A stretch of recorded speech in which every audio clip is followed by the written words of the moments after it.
Good afternoon. It's Monday, the 17th of October 2016, just after 1 o'clock. Welcome to UK Column News. I'm your host, Brian Gerrish. With me in the studio, Mike Robinson. Well, mixed weather reports across UK today. We've got everything, really. We've got people saying it's cloudy, breezy, chilly and cold. We've got some sun in Norfolk. So overall, a pretty mixed bag. And that's it. Yemen. Let's talk about Yemen. There's been a joint statement issued yesterday by the UK, US, Saudi Arabian and UAE governments. They were all meeting in London. The United Nations Special Envoy for Yemen was there. And they called on all Yemeni parties to work determinedly with the UN Special Envoy in accordance with the GCC initiative, as it's described, the National Dialogue Outcomes and relevant UN Security Council resolutions. We've discussed those in the past and whether they're legitimate or not. But the key thing that really sort of got me, Brian, about this statement was unilateral steps, they say, including those actions in Sana'a to form political institutions, are incompatible with a peaceful resolution and will not be granted legitimacy. So in Yemen at the moment, there are institutions being established by the Lebanese government, but because they're not the Western-backed institutions, they will not be granted legitimacy. Yeah, I'm smiling while you're telling me this, Mike, because the whole game is becoming so obvious now. There is a cabal running. It is designed to break down nation states. Of course, Britain is heavily embedded in it. And if these countries don't play, well, it's Theresa May's game now, isn't it? If they don't play Theresa May's games, then you can expect your country to be ripped apart. And here is another key statement. The ministers expressed concern about the economic situation, including the independence of the central bank. Good. Right. We've got to the point where the news becomes darker and darker and more serious, and we're reduced to laughter because the reports coming out in the mainstream press are simply so childish. Well, that's a government press release, so that's well, okay. I got that one wrong, but same logic. It's spectacular. Okay, but in the meantime, Tobias Ellwood, he's carefully considering the Saudi investigation report into the bombing of the funeral just over a week ago, and he's saying because of non-compliance and coalition rules of engagements and procedures and the issuing of this is what the Saudis are saying, because of non-compliance with coalition rules of engagement and procedures and the issuing of incorrect information, a coalition aircraft wrongly targeted the location, resulting in civilian deaths and injuries. More than 6,700 people have been killed since the coalition, as it's described, first intervened. And the Joint Investigations Action Team, which was investigating the latest atrocity, made up of 14 military and legal experts from members of the Saudi-led coalition. So they're investigating themselves. They said the intelligence was supplied by a body affiliated to the Yemeni Chief of Staff. So there you go. Yeah, was that a British body? Mike, I really don't know what to say anymore because it's so obvious what's going on here, isn't it? And the lies are pouring out of the British government by whatever means, whether it's an official announcement or, of course, it's our friendly propaganda corporation, the BBC. Perfect, because that's exactly what I want to talk about with regard to Mosul, because last week, of course, with the discussion on the BBC about Syria and about Aleppo, the BBC, it has to be said, were pretty much close to being apoplectic about the fact that ISIS was about to be destroyed in eastern Aleppo. And of course, their excuse for that was that eastern Aleppo contains lots and lots of civilians. And how could Russia possibly determine who to bomb whenever we've got civilians and ISIS mixed up together?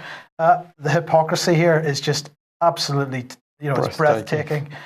Because the BBC this morning was talking about Mosul, and the mainstream media in general talking about Mosul. The Battle of Mosul takes place. It has begun. And of course, ISIS in Mosul has had about 2-3 weeks to get used to the idea that there was a battle about to take place. They've been able to get themselves out if they felt like it. But they are saying nothing about the fact that Western-backed Iraqi coalition forces are about to take Mosul. There are 1 million people in this city that are about to be displaced if they survive. But that's perfectly all right for us to do that, to bomb ISIS. I'm not saying we shouldn't be bombing ISIS, not for 1 second. I'm talking about the hypocrisy of the media coverage on this, and the fact that it's quite all right for us to bomb ISIS in Mosul, no matter the consequence for the civilians there, but it's not all right for the Russians to do the same in eastern Aleppo. Yeah, well, we're watching theatre, Mike, at the end of the day, utter theatre, while the globalist agenda is pushed. And of course, we see very little of what's been happening in Iraq over the past months and years, just constant bloodshed ever since the West got involved. Yep. Sorry, in the meantime, Tunisia, here it is on the map between Algeria and Libya. So UK armed forces are going to provide training to Tunisian forces to help stem the threat posed by ISIS there, according to Michael Fallon. He has announced today short-term training team of around 40 UK personnel have arrived in the country, and they will engage in operational planning, intelligence and surveillance, and on mobile patrolling, which will help Tunisia counter illegal cross-border movement, particularly from neighbouring Libya. They're sending the 4th Infantry Brigade out, who they seem to do this kind of foreign training. What did Michael Fallon have to say? We're determined to support our Tunisian allies to defend against Daesh terrorists. Our training will help Tunisian forces strengthen their border security and stop the spread of Daesh along the coast. Daesh. Well, yes. I just want to say this is complete and utter nonsense, Mike. The idea that 40 people are going to go into Tunisia and they're going to train people in order to stop the movement of people across the whole of the North African coast. This is fantasy land. Of course, what they're really going in to do is to help train and arm people who are going to become insurgents. And they are then, we can have Michael Fallon then standing up and saying, oh, well, it's terrible. We've now got the spread of ISIS into a wider area in North Africa. It seems at the moment that British special forces are simply the paid mercenaries of the cabinet of the British government. There's no debate in Westminster as to whether these people are going to go into nation states and cause trouble. We simply get a statement. Well, it was by David Cameron originally. I noticed since Theresa May's come into post that they don't let her speak on military matters. We bring Mr. Fallon forward. Yes. So presumably Theresa's not quite a safe pair of hands when it's about the overseas killing. You bring in Michael Fallon, who's an expert in health clubs, is it? I think so. Okay. Something along those lines. But every country we now see has got 20 or 30 or 40 British Special Forces. So apparently British Special Forces now number tens of thousands of military personnel. Well, of course they don't. So who's being used here? Mercenaries? Question. Indeed. Well, as the chaos and the bloodshed unfolds with UK and the USA at the centre, we'd just like to draw your attention to this man, Trey Gowdy. There are some really astonishing YouTube clips of this man interrogating people as part of the Senate committee investigation into Hillary Clinton and Benghazi, and of course the loss of those tens of thousands of classified US emails.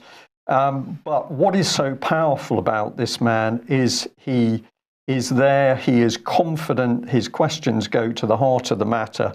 And this is just one of the clips where he's speaking to the media team, and then really he doesn't know what else to say. It's a bit like UK column news. You get to the point, what else can you say? But what is he pointing out? He's pointing out lies, corruption, criminality, cover-ups at the highest levels of the US state. And what are they covering up? They're covering up not just emails, they are covering up the death of United States diplomatic people who were killed in the Benghazi attacks. We've got weapons being shipped. We've got mercenaries being used in the country. And it's taken this man single-handedly really to get this information out into the public. So if you haven't had a look at this man speaking on YouTube, just go on, Google his name, and you will find plenty of very short clips. Some of them are only about 6 or 7 minutes long. There are some much longer ones, but listen to what is being exposed at the heart of the United States government: utter and complete criminality and corruption. We'd just like to thank the person who highlighted this YouTube clip. Now, this is going back to 2013, but it's very interesting watching it with what has transpired in the last couple of years to do with Syria and relations with the US and Russia. But basically, Putin is being asked this question: do you think we have fundamental ideological differences that prevent us, as the Russians, from reaching an understanding on the international arena? But principally, that lady's comments are focused towards America. And Putin is there on his own in front of the cameras. And he says, but in our understanding as a Russian person, we have a different mission. It's something that stretches beyond the horizon. And what he does very, very clinically is focuses people on what America is really about. And he starts by saying, well, let's consider how America came into being. People principally there for their own interests. They have to create a democracy, but they did it on the back of killing we don't know how many million indigenous people. And then he says, and where does that eventually take them? Well, they dropped 2 nuclear bombs on a country which was clearly already defeated. And he does point a finger at Russia. He says, of course, if we have a look at the brutality of Stalin, we've learned a lot about that. He says, would Stalin have dropped a nuclear bomb during the Second World War, i.e. pre-1945? He says, yes, I think he would have done that in order to have stopped the conflict in Europe. Would he have done it after 1945? I think the answer to that is no. Now, have a look at those 2 video clips and just get an impression of what is really going on in the US versus what Putin is actually having to say. So if you want to find that, it's called Putin on Ideology, Difference Between Americans and Russians. Now, just before we move on to something related, just a bit of late-breaking news is that RT in the UK have had their bank accounts frozen by the NatWest Bank. We'll see what happens with that, but clearly a further attack on RT in this country. Because obviously what they're putting out is beginning to hurt the cabal. Yeah.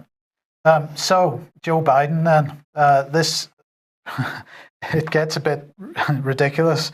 Joe Biden said, talking about cyber attacks and cyber crime.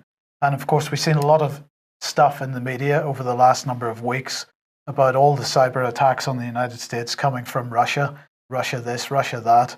I haven't seen any evidence for it, but these are the claims. Joe Biden went a step further at the weekend. Yesterday, he said, we're sending a message. We have the capacity to do it. It will be at a time of our choosing and under the circumstances that have the greatest impact. But he basically said, we are going to attack Russia using these types of methods. Well, as you might expect, the Russians haven't taken that too kindly. The Putin's spokesman, Dmitry Peskov, said yesterday, the fact is US unpredictability and aggression keep growing. And such threats against Moscow and our country's leadership are unprecedented because the threat is being announced at the level of the vice president. It is really demonstrating how, I can't even think of the right word to describe, they are off their heads at the moment. Well, I think what we're seeing, Mike, is that the US administration, which is clearly criminal cabal-led, is now out of control. So you've got people speaking out. It's not approved policy. It's never been discussed or debated. They're simply spewing out rhetoric which is in their heads. I think America is in an extremely dangerous position at the moment. But of course, these people with this rhetoric are the people who are ultimately giving the orders to the US armed forces. And I think it's one of the attributes of American armed forces. They get the order, they're going to do the job. It's it's very serious stuff. Absolutely. And those comments then sort of reinforced from Konstantin Kosachev. He is head of the Federation Council Committee on the Russian Federation's Council Committee on International Affairs. And he was speaking on Russian TV yesterday, again saying, this is a direct threat of the use of force by the USA, an unprecedented event. Well, another unprecedented event, perhaps you can comment on this, Brian, were 5 ships, the carrier group Admiral Kuznetsov, along with the cruiser Pyotr Veliki, I do apologize for the pronunciation, 2 destroyers, an unspecified number of supply vessels. They left a Russian port yesterday. They're heading around Britain, some direction. There's some talk they're going to attempt to pass through the Channel. But what was mildly amusing about these reports was the Telegraph had to admit that, unfortunately, we don't have enough of a navy left to actually escort these ships as they travel around the UK, because in order to do so, we would have to divert ships from other patrols and other activities. And this carrier group heading off to the Mediterranean to play there. So, this is interesting stuff, Mike. The first thing to say, of course, is that this, we'll call it a carrier group, is very, very minor, extremely minor compared to the power of a United States carrier battle group. The difference is astonishing. But this is basically another display. I would guess that the Russians are going to say, well, we're going to carry on moving military equipment around. But you've just made the key point, of course, that the Royal Navy is not in a position now to deal with any true Russian threats, if we believe that scenario, because, of course, David Cameron has utterly destroyed the Royal Navy and is well on his way to destroying the Army and the Air Force as well. This whole decline of British military power, we're not looking at the topic, should we have these weapons systems? We're looking at the politics being played out. But clearly the Tory agenda, continued by Fallon, is to destroy the inherent structure of the British military. So on one hand, we're to be terrified the Russians are going to come and murder us in our beds. On the other hand, the British government is cutting military forces who are supposed to defend us. So there's theatre here somewhere. What's happening doesn't stack up. I'm hoping that we'll have David Ellis from Strategic Defence Initiatives with us tomorrow. And I believe he's got some really excellent updates on what's now starting to happen amongst senior British military personnel retired in the London area. Right. What can we do about all of this? Well, press the right button. There we are. First of all, to say north of the border, don't forget on Wednesday, the 26th of October, we've got Highland investigation starting in the Royal Highland Hotel. This is part of the excellent work of David Scott from Northern Exposure, but it's really starting to get Scottish people to come together in order to actually have a look at what their institutions are really doing around them. And of course, the Highland Council is very much under the spotlight at the moment for its particular work. South of the border, 19th of November, the Winchester Conference. Now, we're going to start to release details of the speakers, but I'm going to say today that we're absolutely delighted to have secured Vanessa Beeley, who's going to be there, and she will be speaking on the subject of Syria. How does that fit with the Constitution? Well, it's very easy. And that is, of course, that unless we had a breakdown of our constitution in UK, there's no way we could be progressing unlawful overseas wars. So if you think of the destruction that's been unleashed on Afghanistan, Iraq, Libya, and now Syria and Yemen, all of this is down to the breakdown of the constitutional structure in UK, and that's something that's been deliberately engineered. Across England, we are encouraging groups to get together. This was Theo's latest excellent picture, encouraging people in the Plymouth area to come together in order to talk matters constitutional and to understand more of our history. And we're saying to everybody, don't just sit at home emailing and getting more and more worried. It's time to actually get away from the electronic communication and sit down with real people and talk and chat and have some laughter, because it's this action that conquers fear. So if you don't know what to do, take a couple of people out for a drink or a cup of coffee and start to talk about what's happening in the country. And you've been out with the spray cans again, Brian? I absolutely haven't. Of course, we could not condone this sort of thing, but somebody sent in to us this graphic. The UK columns appeared on a garage door, but I was very interested that it was support the UK column before it's too late. So whoever the spray can operators were, they clearly understood that things are getting very serious.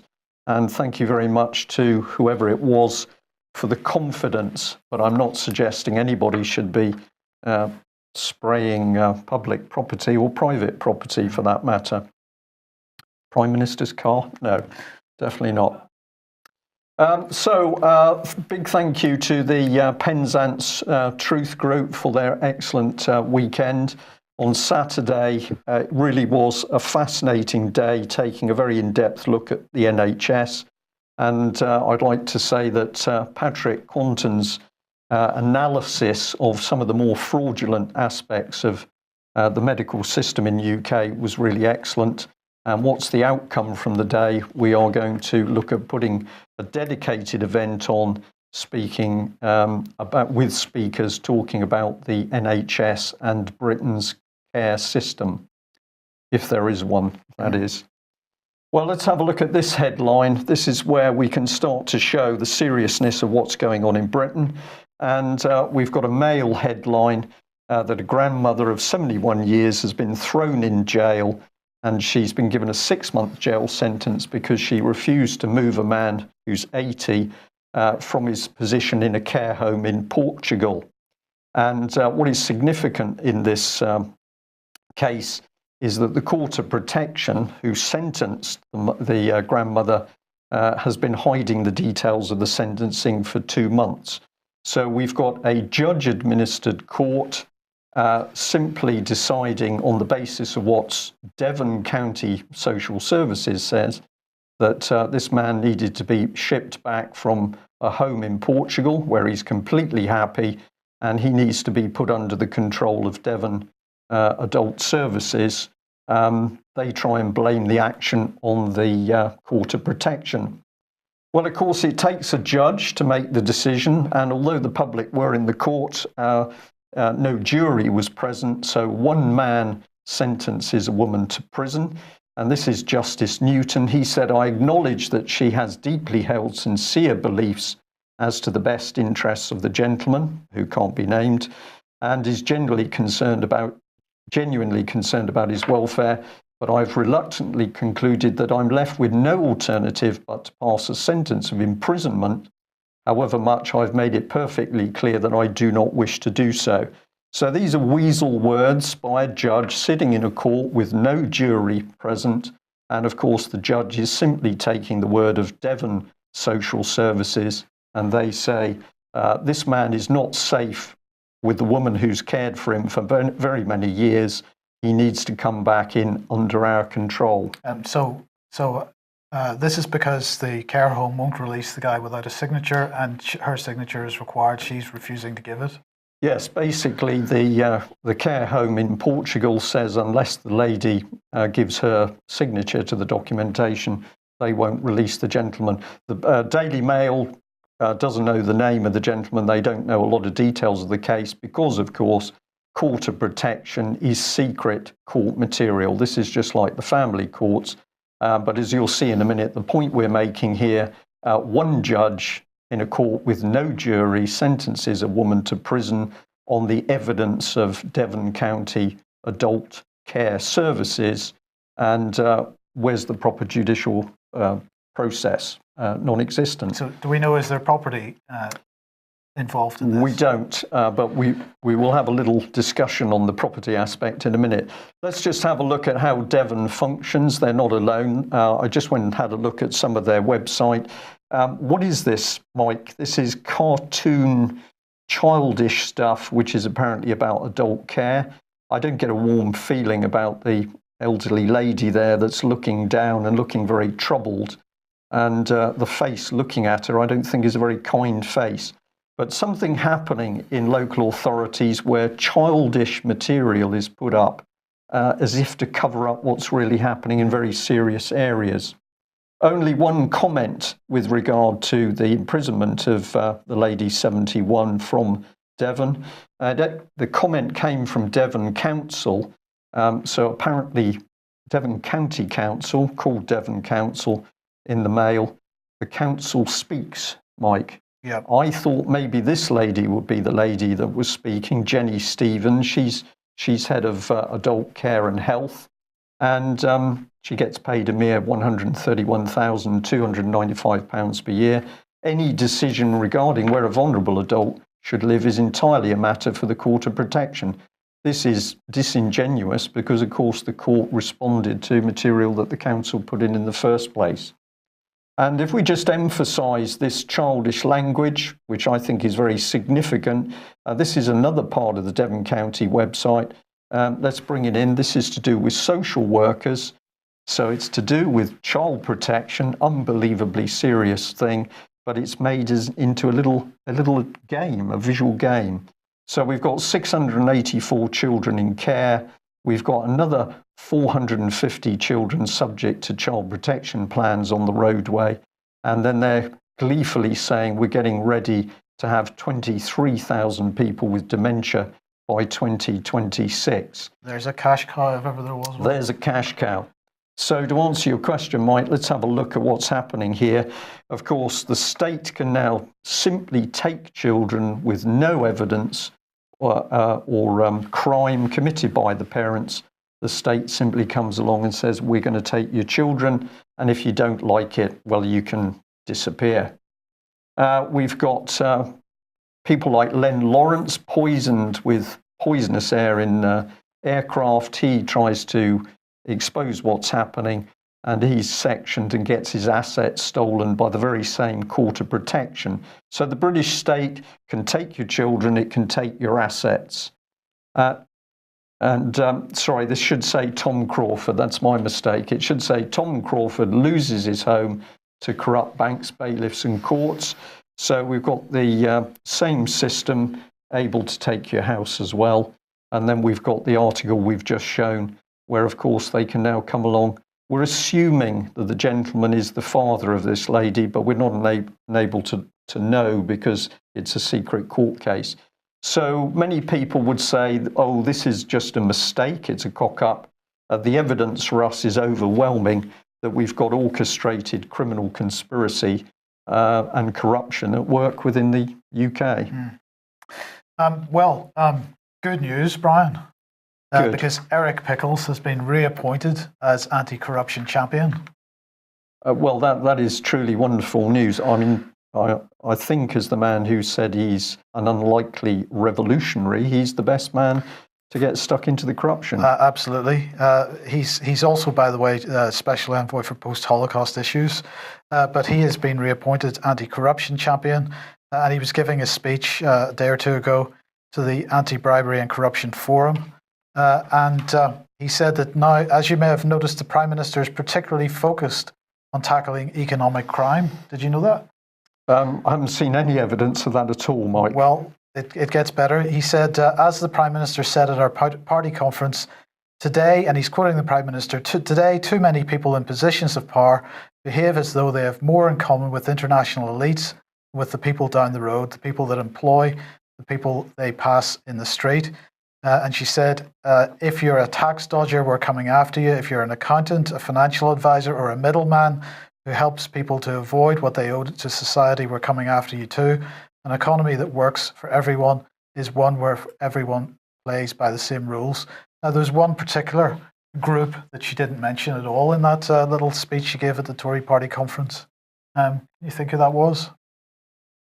The bankers? Well, not mentioned at all. No, the World Bank is working for our best interest, Mike. I've seen it repeatedly. Absolutely. So if we put Eric back on there a second, he went on to say So while there may have been considerable political upheaval since the London Anti-Corruption Summit in May, make no mistake, this government is absolutely committed to tackling corruption, money laundering and economic crime, working in partnership with the city and British business to identify risks, raise standards and promote a level playing field globally. Brilliant. Well, at roughly the same time he was making that speech, the Criminal Finances Bill 2016-2017 was brought in. This bill has 4 key themes: enhancing the UK's law enforcement response, strengthening a relationship between public and private sectors, improving capability to recover the proceeds of crime, including from international corruption, combating terrorist financing.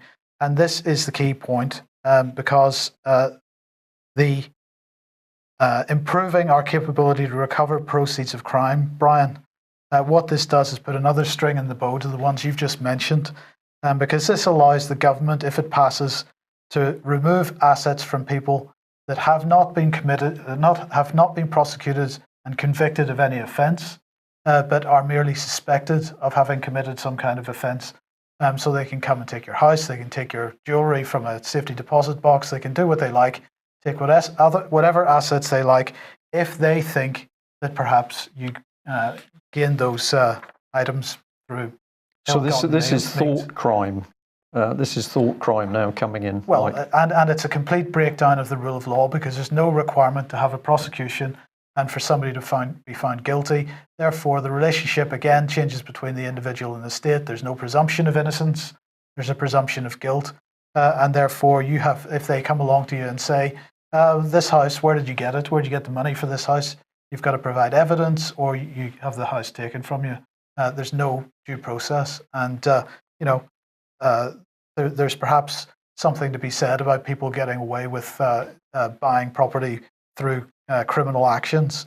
But as far as I can see, the main criminal actions increasingly are from the City of London and from government institutions that are just stealing property from people. But Ben Wallace, MP, he said, this legislation will ensure the UK is taking a world-leading role in cracking down on corruption. Right. Okay.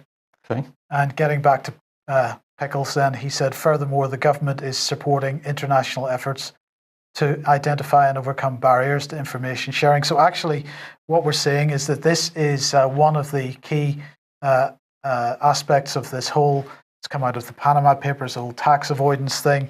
This is part of the global governance infrastructure that they're building at the moment, and a pretty key part of it. But the fact that they reckon they can just take people's property without any kind of due process, I think should be a cause for concern. Huge concern is the answer. I was going to say, here they are. Well, finance. Right. This is Otmar Issing, and he is the chief economist, or he was the chief economist of the European Central Bank. He was one of the architects of the euro, and he's been pretty outspoken in the last few days. Originally on central banking blog here on why the euro house of cards is set to collapse. He's warning that the European Central Bank and the euro, well, they're going to try and get through this particular crisis, but that can't happen. He says they can't make it. He then was speaking to Ambrose Evans-Pritchard in the Telegraph yesterday and saying more of the same, really. The Stability and Growth Pact has more or less failed. Market discipline has done away with has been done away with by ECB interventions. He's basically saying it's ridiculous to suggest that there's no bailout, because bailouts are happening every single day. And he particularly singled out what happened to Greece. He said that Greece should have been thrown out of the euro, given generous support once it restored the drachma. But the sort of strategy that the banks have taken and the central banks have taken and governments have taken is a recipe for disaster. But these are the people we should trust. The bankers are the people we should trust. Always. Because they're looking after our best interests. Interestingly, at the weekend, there were a number of people who seemed to be particularly well informed, saying that we should be watching out for whatever's going to happen with Deutsche Bank tomorrow. So not exactly sure what that means, but what one gentleman was saying was that information he was getting from friends in Germany were that people are now very sure that something untoward is going to happen with Deutsche Bank. Well, the people who control the purse strings are the people saying there's no money for proper health care. And this was part of the drive for our talk in Penzance. So I've just brought up a few of the items we covered because they're very relevant for general news. This was the cutting edge, a new thinking for a new era. I think you found this one originally, Mike, but pretty brutal stuff. This is to do with procurement, the NHS Alliance. So Gary Streeter, Conservative MP for West Devon, says it's not true that the Conservatives are privatising the NHS. He lives in his own reality. Truth is whatever you believe. But this in front of us is the absolute proof of the privatisation. And why would you have razor blades in the same image as people's eyes for something to do with the NHS, Mike? It's pretty nasty. It's very, very nasty stuff.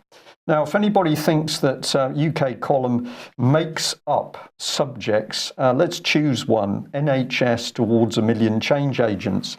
And here's the document. And what does it say? It says it's NHS modernisation agency.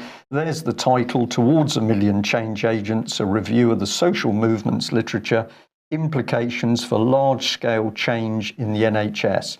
And that large-scale change is privatisation. I'm just going to put the contents on screen so that you can get an idea for it. But it's towards a theory of motivation for large system change in healthcare. These people are spending millions on the system to completely transform the NHS into a profit centre. This is part of the executive summary. They're going to explore social movements as a new way of thinking about large-scale systems. They're going to assess the potential contribution of applying this new perspective to NHS improvement. Good hypnotic speak here, Mike. To enrich and extend NHS thinking in relation to large-scale system-wide change and begin to establish research and evidence base to support the emergence of an improvement movement. We'll show you what that research is doing. If you want to freeze the screen, you can have a little look at a bit more text there. Well, let's get some of the statistics on screen, and this is where we should start. This is a key part of one of the documents we looked at, and what they've done is divided the population up into younger, more deprived, younger, less deprived, older, more deprived, older, less deprived, and they are looking at the cost of individuals to the NHS. And in the documentation, it very clearly shows that older, more deprived people are regarded as being a huge burden on the NHS, but not to worry, Mike, because they've got an optimal pathway for these elderly people. The optimal pathway doesn't seem to really be using the word care. So what's it about? Well, this is part of the key document. It's called the right care scenario, the variation between standard and optimal pathways. There's nothing very cuddly about this. It's very clinical. They set up a scenario of an 84-year-old lady called Janet. She has a fall. Somebody calls the NHS, and the ambulance arrives. She's taken to hospital. But as time goes on, things happen. She has another fall. She goes home where she has a further fall, and eventually she passes away at age 85. Well, what they do is they cost the whole thing. So we've got the standard cost in one column, 35,274. And then if we apply optimal care, we can reduce that cost apparently to 19,386. Very precise stuff, this, Mike. I see the care home costs go from 2,727 to zero. Yes. Because you don't need a care home if somebody's dead. Well, there's a lot of interesting questions, but let's remember this is all statistics, very cold, callous, sort of profit center analysis of elderly people. Well, we're going to say that the UK column was alone in warning people what was coming here. This was our article, Towards 1 Million Change Agents. And what were we saying was going on? They were going to destroy the NHS from the inside. And how do you do that? You need to disrupt it. You need to kickstart the change agenda. Then you're going to select and reframe the NHS leaders. These are the change agents that they're talking about. You're going to refocus on money, cost, profit, and privatisation. You're going to identify the expensive patients. And of course, you're going to then unleash the care pathways. And a key part of our Penzance talk was, of course, focusing on the fact that we've now got irrefutable evidence that elderly people are being killed off in the care homes. It starts with dehydration, and this starts to produce problems which are often similar to dementia. So it starts with dehydration, then those symptoms come in, then the drugs are prescribed, and after the cocktail of drugs, you can withdraw food because that's now regarded as a treatment that can be withdrawn. So we are going to really be digging into this subject, but it's quite clear that there is now a program to eradicate these expensive, deprived older people. Something that was mentioned on Friday on the BBC, Brian, was somebody describing their experience of NHS cancer care, where they had the person concerned was a doctor. They'd gone in for an assessment on their own health. And the first thing that I wasn't aware of, if you were getting a scan for cancer or something like that, that the person doing the scan was not allowed to show you the scan as it happens. You were not allowed to see the raw scan at the time. Now, it happened that this doctor knew the person that was carrying out the scan, and so the person broke the rules and let the doctor see the scan. When he then went for his follow-up meeting to discuss the results of the scan, he was shown a scan which was different to the scan that he had seen. He had seen a scan at the time which showed that he was clear of cancer. When he went to the follow-up meeting, he was shown a scan which showed that he had cancer. So the question then is, how does that happen? And what are the implications of that are huge, because if you're being misdiagnosed as having a disease that you don't have, you're then being put onto chemotherapy or some other pretty horrendous treatment like that. The health results of that are really nasty. Indeed, and this was one of the very subjects, and Mike and I only had this conversation before the news, but on Saturday, Patrick Quanton in Penzance was talking about this exactly this thing of results being fiddled, presumably to allow people to make profit out of treatment and drugs. Part of the care, it's not a care pathway, part of the pathway, perhaps? The pathway. Yes. Right.